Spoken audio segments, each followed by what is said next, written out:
What's up, legends? Today is yet another great day. A new major update just dropped where the focus of this update was a lot of weapon balancing. I'm talking 23 changes done to weapons. And that's not counting stratagem and enemy tweaks. And today we're going to be taking a look at all of these changes as well as key fixes included in this patch and talk about them as well. So without any further ado, let's get right into it. Starting off with the general changes is armors with armor rating above 100. I'll also reduce damage on headshots, and this will most notably impact the damage we take when we're fighting automatons. I don't expect we'll notice a dramatically obvious change right away. It'll just make fighting automatons a little bit easier. Also, victory poses will now only play for the extracted. So if you didn't quite make it to the extraction point, there shall be no flexing from you. Then we get to the biggest part of this update, which are the massive weapon changes.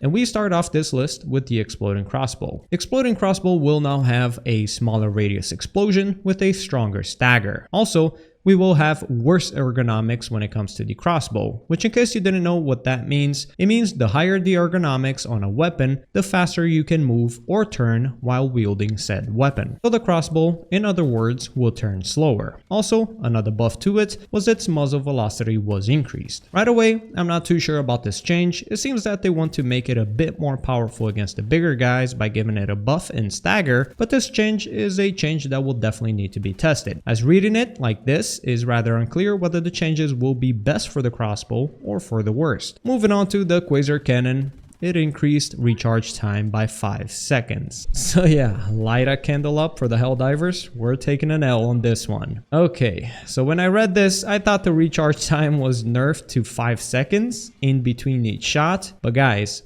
it's increased by 5 seconds, meaning it adds 5 seconds longer to what we already had in between each shot. And holy crap, expendable anti-tank gang, where you at? Now, moving on to the Adjudicator, which is the new marksman rifle we have in Helldivers 2. This weapon felt amazing to use in terms of ergonomics, but its damage was rather terrible. So let's see what they did to it. We got a reduction in recoil, more magazines to play around with, and it is now considered an assault rifle. Don't really expect it will increase much of its use, as most of the assault rifles are just alright. But anyways, it's a step in the right direction. The laser cannon also received a buff. It had an increase to its damage, but a decrease to its damage versus large volume bodies, which I'm guessing it's referring to things such as the big bubble butt on the Bile Spewers, the Charger's backside, Bile Titan's sack, and things of the sort. But the overall increase to its damage should in itself make the laser cannon quite more decent, especially seeing how the laser cannon actually has a place when going up against the automatons. I expect it will shine a little bit more against them. I'm moving on to the Punisher Plasma, which in my eyes is one of the worst primary weapons in the game. There was a decrease in magazine count, an increase in projectile speed, and a buff to its explosion damage, making the fall off damage not be as bad. And it's also now considered an energy weapon. Looking at it, it's yet one of those changes that's hard to tell whether this is a solid buff or a mediocre one at best, as there is testing that needs to be done to see how much of an improvement the projectile speed and the fall off damage really is. However, I'm especially happy about the fall off damage improvement, as it can perhaps turn this weapon into a pretty solid AoE choice to use. Moving on, the shameful R12 Blitzer got an increase to its RPM. Matter of fact, it's an increase to its RPM of 50%, so that's quite a hefty buff to it. I actually want to give this weapon another shot. The Eruptor, on the other hand, got a sharp nerf. Let me tell you guys, I definitely don't think this weapon deserved a nerf at all. I know a lot of you guys enjoyed this weapon, but personally, I've always found this weapon to be kind of a mediocre pick. And to see its magazine count nerfed by 50%, and on top of that have its explosion damage drop off as well, it's a sad sight to see. The AoE of it was already no great feat about it, and to make it even weaker seems like an odd move in my opinion. Let me know what you guys think about that. The Sickle also got a nerf to its mag count, cutting it down by 50% as well, from 6 to 3. Although I personally don't think this is as big of a deal, as its ammo count regenerates, so it shouldn't be a big deal at all. The Scythe also got a mag reduction from 6 to 4,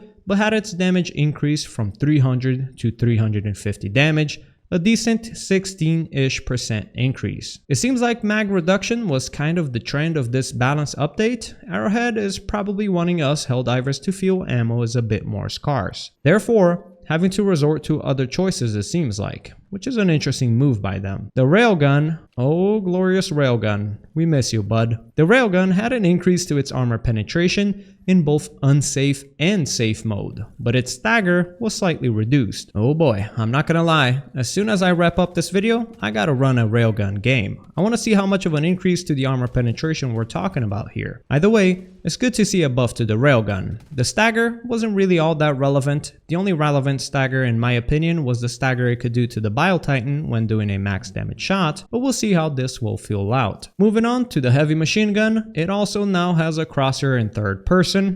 That's solid, I guess. The Diligence counter sniper had a 10% damage increase and an improvement to its ergonomics, which is great to see. Snipers are in a pretty bad state right now. The regular Diligence had a 12-ish% damage increase as well, which is also nice to see. And onto the sidearms, we had the Redeemer get a bit of a nerf, with an increase to its recoil, and as someone who used the Redeemer like 90% of the time, honestly, I kinda get it. The Redeemer was simply king. There was little reason to use any other sidearms. The Peacemakers got a 25% damage increase from 60 to 75 per shot, which I actually really like to see. I personally enjoy pistols like this, and the Peacemaker feels really solid to use. The Senator Revolver though got a double buff. Let's go. It had its damage increase by 17-ish%, going from 150 to 175, and we got a speed loader, boys. Let's go.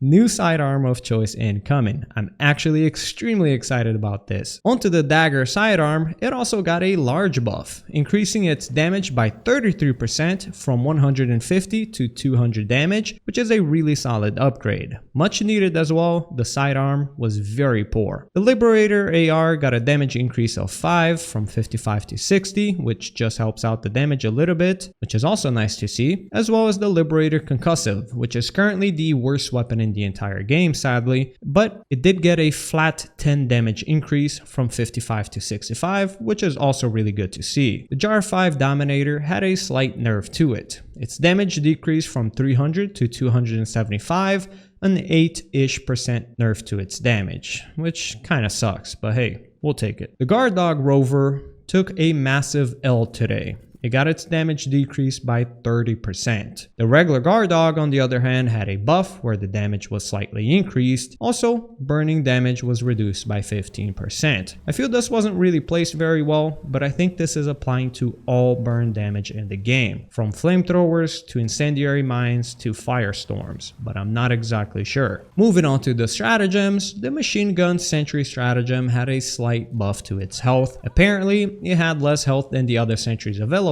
and now they all match. Don't think it'll play much of a role at all, as this sentry should still be the worst sentry in the game by far. The Tesla Tower had a health increase of 33% to assist its survival when being overwhelmed by units, which is nice to see. And the very new Airburst rocket launcher, which we only got 2 days ago, already had changes done to it. The Airburst will no longer detonate when shot near stratagems such as turrets, sentries, and resupplies, as well as other Helldivers. Yeah, your teammates will thank Arrowhead for that. Also, it got a reduced proximity radius. Overall, the weapon should trigger a little bit less at the wrong time, hopefully reducing a lot of team killing and self-killing this weapon has been doing, which has really been out of control the last few days. Onto the enemy balance changes, we've got a few here. The Bile and Nursing Spewer's speeds were slightly reduced, which makes a lot of sense seeing how they're carrying those massive sacks on their back, so overall they should be slightly easier to deal with. Hulks now require more force to stagger them. I mean, there wasn't much that could stagger them in the first place, so I wonder what this is targeting. If I had to guess, it's probably the Arc Thrower. The Arc Thrower can permanently stagger a Hulk, so this is probably an indirect nerf to the Arc Thrower's potential against them, but I'm just theorizing here. The Scorcher's Flamethrower damage was decreased by 20%, which is good. Very good. Its damage honestly was a bit too much, oftentimes instantly killing Helldivers as soon as the fire touched them. I still believe 20% might not be enough, but it's a step in the right direction. The standard Devastator had its fire rate increased, but only the regular Devastators, not the rocket ones or the shielded ones. But any buff to an automaton is a scary one. Also, Gunships sideways movement slightly increased, which will make it slightly harder to hit them, especially when targeting their little thrusters. And lastly, buffing the Automatons is the Scout Strider Riders are now less vulnerable to explosions. Guys, why are we buffing the Automatons? Don't do this to me. Hopefully, they won't be able to tank autocannon shots or survive grenades, but we'll have to see. We also have the Fog Generator's health and armor increased. I'm not exactly sure what they mean by Fog Generator, but I think they're referring to the Spore Spewers on the Terminate faction. And assuming this is indeed the case, I actually think this makes sense. Spore Spewers are by far the easiest side objective in the game, where you can actually complete it from like miles away with your sidearm. So honestly, I think this is a step in the right direction. And lastly, for enemies, gunship spawners now have a much lower cap on how many gunships they can have active at the same time. Personally, I'm wondering what that exact number is, but either way, it will make gunships slightly easier to deal with, especially in those situations when you've got multiple gunship factories near each other and will have a constant spawn of gunships. This should keep things a little bit more under control. Now, the biggest L for your boy. Patrol spawning has been increased when there are fewer than 4 players. The fewer the players, the bigger the change. For 4-player missions, there will be no change compared to before. The biggest noticeable change will be for solo players at higher difficulties. This means your boy, when he's making his solo content, is going to be getting a shitload more enemies to fight against. Oh man, I'm actually pretty scared. You already know we gotta get this tested out. I'll be releasing a video later on today on this, and we'll test out how this will play out. Honestly, I think the idea of that change is to push players towards playing with 4 people, which makes sense. It's a co-op game. But it's weird in the sense that, in my opinion, playing with 4 players is dramatically easier in comparison to playing with less. So I'm not entirely sure how I feel about this, but only time will tell. Now, let's move on to the gameplay changes. First, made some minor level generation improvements to how we distribute locations throughout the mission map. This should improve variation in distance between objectives, and objectives will likely not spawn as far away from each other as often as before. They've also added the setting in the option menu gameplay section to disable automatic climbing and vaulting while sprinting, and I will be the first one in line toggling this off. I'm just not exactly sure what key I'll be using for climbing though, as I've used spacebar for my diving button. A new mission type has been added into the game. The Spread Democracy mission, otherwise known as Raise the Flag, can now be enjoyed on higher difficulties for maximum freedom spreading. Let's go, dude. Moving on, when readying up, Helldivers now salute to ensure maximum democratic readiness. They've also added ambient sounds to the Tremor Planetary Hazard to underline the severity, so Helldivers can react accordingly. Also, shots that ricochet from heavy armored units will now properly hit the Helldiver who fired them. Trigger discipline is highly recommended. I'm not exactly sure what this one means though. Basically, if any shots ricochet, it will damage us? No, right? I mean, I'm guessing it only matters if it ricochets right back at us, but yeah, I'm pretty scared to see what this is actually gonna do. And lastly, for today's video, we've had dozens of fixes. I won't read them all out, only the ones I consider to be the biggest. Do note, however, that they did apply various crash fixes and such, and you can check them out all in the patch notes of today's update. The largest fixes though, in my opinions, were the following. They finally fixed the superior packing methodology ship module. They fixed the blast absorption ship module as well. They've also fixed the exploit that allowed overly eager Helldivers to use grenades excessively, which was the infinite grenade exploit that a lot of people were using. They've also fixed a bug where the AMR would consume an extra magazine after a cancelled reload. Although, I also suffer from this with various weapons, including the Flamethrower, but it's good to see this moving forward. Also, they fixed the issue where the Sickle and the Quasar cannon could not shoot through foliage, which should be a slight buff to the Sickle, and they've also fixed the issue where Hell Bombs would not deploy on certain missions, which to me, it happened quite often. They've also fixed the issue where Stalkers became very visible in fog. And last but not least, explosive weapons such as the Eruptor, the exploding crossbow, and the grenade pistol no longer pulls players inward from the blast. And that is all for the key changes from today's update. I'm honestly quite happy about it. There were only a few severe nerfs, most notably the Quasar cannon, as well as a lot of awesome buffs, especially to the sidearms, which low-key, the Senator buff is one of the most exciting buffs in my opinion, as I actually love the weapon. Also, the massive solo patrol changes are scary as heck, and I can't wait to test it out. So let's get out there, Helldivers, and have some fun. Lots of videos coming these days. Stay tuned, and I'll catch you Helldivers on the next one.